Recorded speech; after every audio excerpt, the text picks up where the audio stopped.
l'équipe du demi-marathon de Tremblant. C'est toujours un honneur d'être ici. Lorsqu'on nous dit qu'on est parrain d'honneur, on se regarde dans le miroir, c'est là qu'on se dit on commence à avoir des cheveux gris. Mais pour vous conter une petite anecdote, je vois Jacqueline ici. Jacqueline, elle a fait ses débuts à 26 ans. Je pense en 1977. Tu bien ça, Jacqueline? J'ai commencé à jogger à 21. Mon premier marathon à 24. C'est ça. En 77, Jacqueline et moi, on était dans le même club. OK? Ça part loin. Avant qu'elle gagne le marathon de Boston. Et lorsque je m'entraînais, j'étais avec Mehdi Jawar, justement. Puis je voyais cette jeune dame, 26 ans à l'époque, et on courait au Saint-Claude-Robillard. Puis là, on se retournait, on faisait des 200 mètres. On se retournait, on voyait la petite madame qui suivait, monsieur. On se dit, oh, elle va vite, là. Là, à un moment donné, ben, elle est devenue Jacqueline Garreau, la meilleure coureuse de tous les temps au Québec, 2h29 à 2 reprises. Il n'y a pas une Québécoise qui a battu ça encore. Fait que je voulais, pour moi, c'est un honneur de toujours de te rencontrer.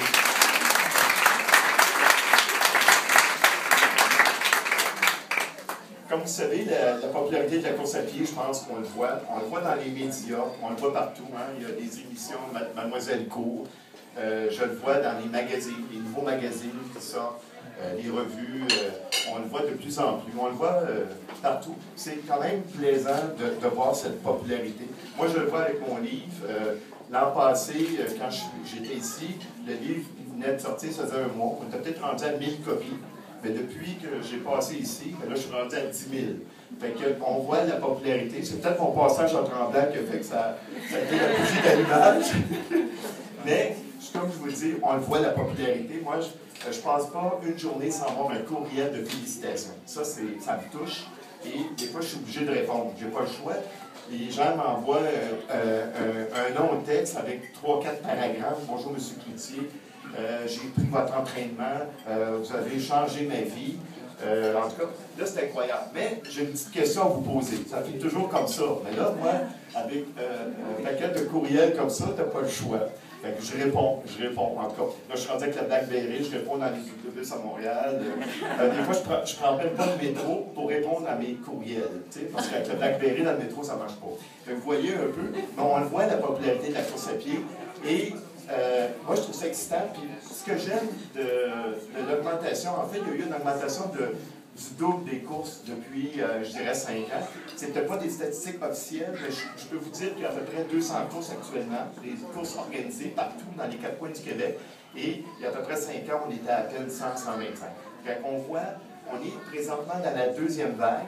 Moi, ce que j'aime de cette deuxième vague-là, c'est une vague que j'ai connue la première, comme Jacqueline également. La première vague, c'était plus compétitif. C'était une vague, je dirais une vague de gars. Tu sais, les gars, là, c'était les baby boomers de l'époque. Les baby boomers, il y a 30 ans, qui avaient tout entre 25 et 35. Eux autres, c'était la compétition à tout prix. Hein? On donnait des médailles au Marathon de Montréal. Si tu fais en bas de 3,10, tu as la médaille d'or. En bas de 3,40, la médaille d'argent. Puis, si tu étais bon pour terminer, c'était la médaille de bronze. Fait que ça, c'était l'époque. Mais là, aujourd'hui, ce que j'aime, c'est l'augmentation des femmes qui courent. Ça a triplé. Ça a triplé.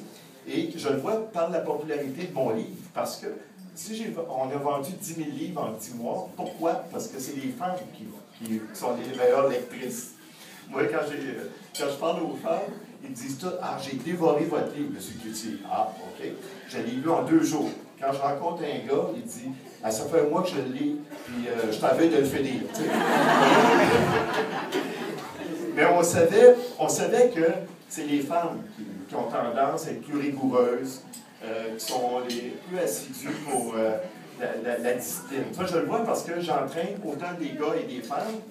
Les gars, eux autres, le coach Cloutier s'en fout. On prend ce qu'il y a, puis on ajoute 10 on court plus vite, on arrondit. Les filles, eux autres, sont beaucoup plus disciplinées. Moi, je le vois par expérience. Quand ils ont confiance à un coach, ils ont confiance. Fait que ça, on ne fera pas le débat homme-femme ce soir, mais ce que je veux vous dire, c'est qu'avec l'arrivée des femmes, la course à pied, elle a changé. Elle est beaucoup plus récréative. Et moi, j'adore ce mouvement-là. Et en fait, ça amène une prise de conscience sur les bonnes habitudes alimentaires, des bonnes habitudes de vie, des bonnes habitudes de sommeil, parce que lorsqu'on décide d'avoir un défi de courir, que ce soit un demi-marathon, que ce soit le début de la course à pied par un 5, un 10, moi je pense que c'est important d'avoir des objectifs réalisables et réalistes. Okay? Ça, c'est bien important. Et c'est pour ça qu'avec des gens compétents comme Ariane en nutrition, je pense que vous êtes choyés dans la région d'avoir des gens qui peuvent vous conseiller. Travaille avec l'Université de Montréal, avec un organisme avec la nutrition au niveau du sport. On a Robert Roy qui est entraîneur. Et un gars comme Robert, dans une région, ça n'a pas de prix parce que lui peut prendre un entraînement et le personnaliser. Vous savez, moi, j'ai un entraînement dans un livre. OK, j'en ai peut-être 10-15 000 qui vont prendre mon entraînement, mais ils ne parlent pas au coach, là. Puis des fois, ils peuvent l'interpréter comme ils veulent, mais vous avez la chance avec Robert d'avoir un programme adapté selon vos objectifs. Si vous décidez de faire un 10 km 5 semaines avant le demi-ici, mais Robert va vous aider. Fait que ça, c'est des atouts dans la région. Au niveau des retombées, parce qu'un demi-marathon comme Tremblant, ça a beaucoup de retombées. On parle beaucoup des triathlons. Les triathlons, je dirais que c'est plus une formule élite. Tu sais, ceux qui font un triathlon, c'est comme des gens qui courent des marathons régulièrement. C'est un autre niveau de gens. Mais un demi-marathon, comme ici,